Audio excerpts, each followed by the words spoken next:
तो आप सभी जानते हैं कि आपके पास जीवन जीने का अधिकार है, यानी कि राइट टू लाइफ। लेकिन इस राइट टू लाइफ में क्या राइट टू डाई भी आता है या नहीं?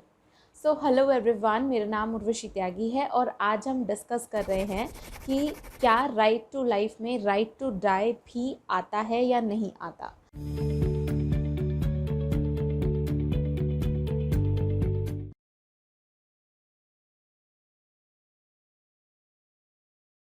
तो सबसे पहले हमें ये समझने की ज़रूरत है कि आईपीसी यानी कि इंडियन पिनल कोड 1860 में एक सेक्शन है, सेक्शन 309, जो कि अगर आप सुसाइड अटेम्प्ट करने की कोशिश करते हो तो ऐसे में वो आपको पनिशमेंट प्रिस्क्राइब करता है। सेक्शन 309 कहता है कि अगर कोई भी पर्सन सुसाइड अटेम्प्ट करने की कोशिश करता है तो ऐसे में 1 साल की सज़ा या फ़ाइन या फिर सज़ा और फ़ाइन दोनों है।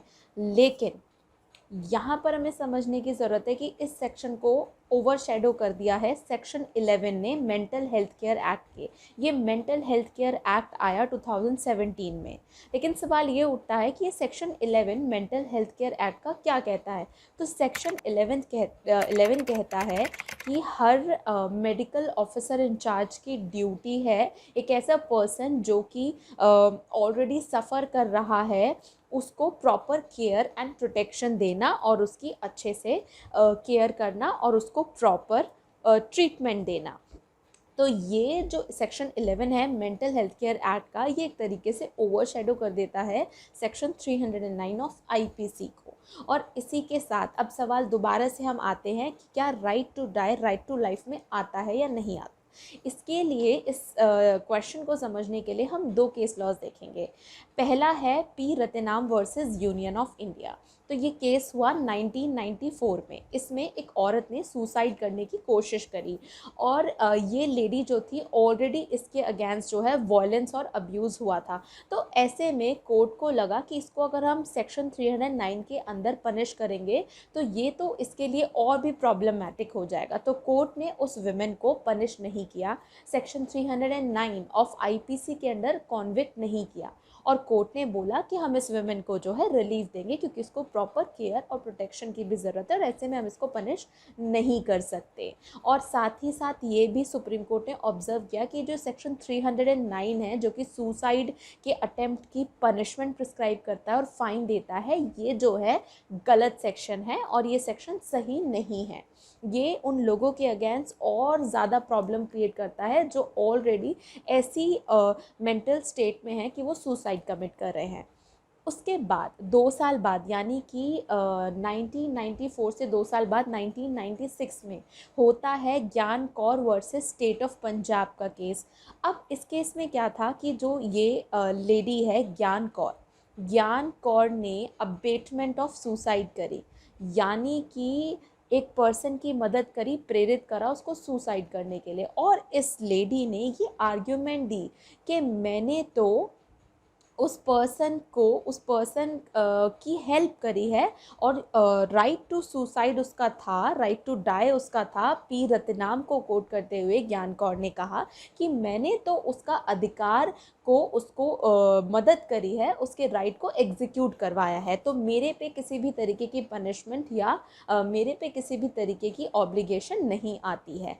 तो यहाँ पर सुप्रीम कोर्ट ने फाइनली ये डिसाइड किया कि जो राइट टू डाई है वो राइट टू लाइफ में नहीं आ सकता, यानी कि राइट टू डाई जो है वो राइट टू लाइफ आर्टिकल 21 का पार्ट नहीं है।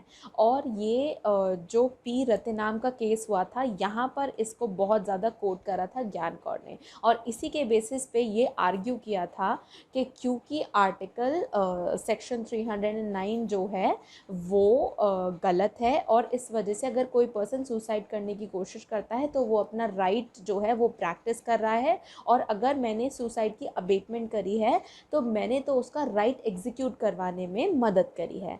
तो यहाँ पर सुप्रीम कोर्ट ने क्लियरली कह दिया था कि जो राइट ये होता है, राइट टू डाई होता है, वो राइट टू लाइफ का पार्ट नहीं होता, ऐसा कुछ भी नहीं है। इसी के साथ हमें ये समझने की ज़रूरत है कि सेक्शन 11 जो 2017 में आया, यानी कि जो मेंटल हेल्थ केयर एक्ट का सेक्शन 11 था, उसका एक बहुत बड़ा इम्पैक्ट है सेक्शन 309 ऑफ आईपीसी पे। तो ये था सेक्शन 309 ऑफ आईपीसी, और हमने डिस्कस किया अटेम्प्ट टू सुसाइड को। साथ ही साथ हमने देखा कि क्या right to die, right to life में आ सकता है, और हमें ज्ञान कौर केस से पता लगा नहीं आ सकता है। हालांकि इंडिया में पैसिव यूथेनेशिया का प्रोविज़न है, यानी कि जो सपोर्ट सिस्टम है उसको विड्रॉ किया जा सकता है फैमिली मेम्बर की मदद से। अगर बहुत ज़्यादा, बहुत लंबे टाइम से अगर एक ही सिचुएशन बनी हुई है पर्सन की, और पर्सन जो है एक डिग्निफाइड लाइफ नहीं जी पा रहा है, तो ये कहा जाता है कि एटलीस्ट उसको एक डिग्निफाइड डेथ मिलनी चाहिए।